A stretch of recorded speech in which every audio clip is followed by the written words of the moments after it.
ご神君一つ。信心の道を迷わず失わず末の末まで教え伝えよ。信心の道を正しく教えてくださるのは、ここお広前よりなし。教会を中心にしたお取り次ぎをいただいての生活を子にも孫にも教え伝えておかねばなりません。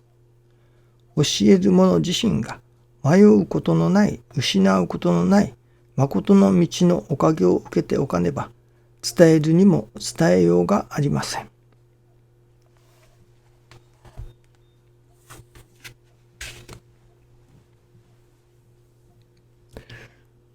昨日テレビをつけてニュースを見ていましたら、そのニュースの後に特別番組があっていました。それは今流行りの新型コロナウイルスの世界中のそのパンデミックというのですか、その様を特集しておりました。大変なことだなと思わせていただきました。南米の奥地やアフリカの奥地、あるいはインドとか、そのいわゆる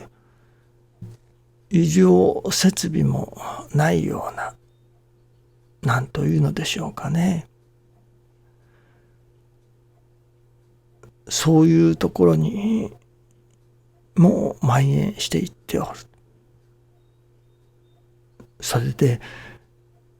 止めようがないわけですね。でまたそのいわゆる先進国においては、それを新型コロナウイルスの対策をすると経済活動がままならなくなると、致しかゆしというのでしょうかね。そういうアフリカの奥地へでもやはり今度はそのいわばコロナ対策をすると、病気の人、普通の病気の人の治療もできなくなるといったような、それにまつわるやそれ以外のことがまた大変なことが起こるのだというような、大変困ったことになっているという、そういう内容でしたけれども、そういうのを見させていただきますと、なんとかならないものだろうかと、やはり祈らずにはおれません。神様、どうぞ助けてくださいと。これはどういう、それこそこれを本当に親愛としていただけれるのでしょうかと。本当にどこが親愛ですかと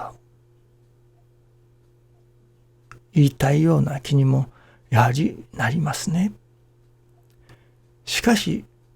師匠のもとで信心の稽古をさせていただいておりますと、そういう中にもやはり神様の願いが何かしら込められておるに違いないのだと。ですからその神様の新型コロナウイルスに込められた神様の願いが成就して一日も早くこのパンデミックというのでしょうか、これが収束することを、終わることを祈らずにはおれません。そしてそこで改めて祈るということ、祈りということは、なるほどそういうものを見たり聞いたり、人の難儀に出会ったりする。そしてその難儀から助かられますようにと祈る。しかしその祈りが力のない祈りでは致し方ないわけですね。その祈りがなる、その私どもの祈りを神様が聞き届けてくださって、いわば私どもの祈りを成就してくださる、祈りがなるような、私どもにその力がいるわけですね。そのことを改めて実感させていただきました。祈るからにはその祈りを神様が聞いてくださる、そういう力がいるのだと。師匠はその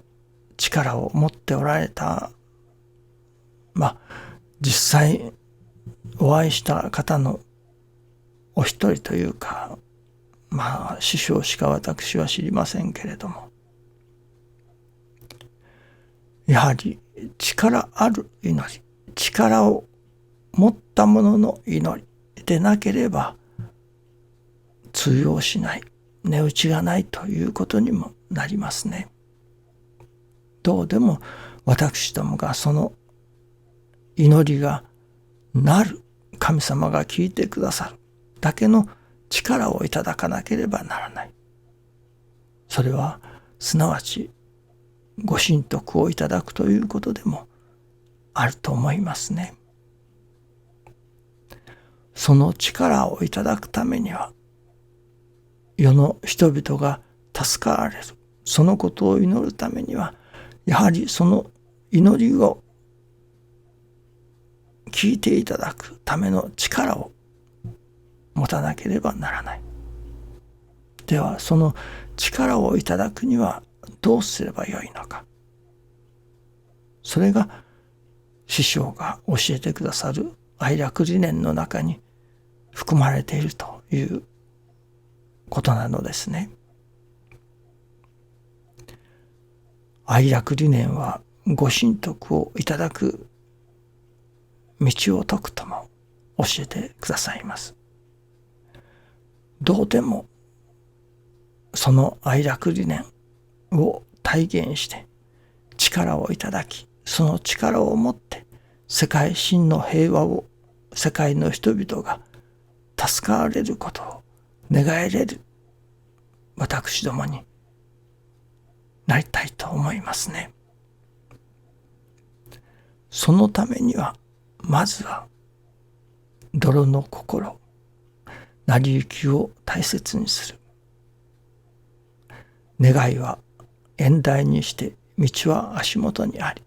と教えていただきますから、まずは私ども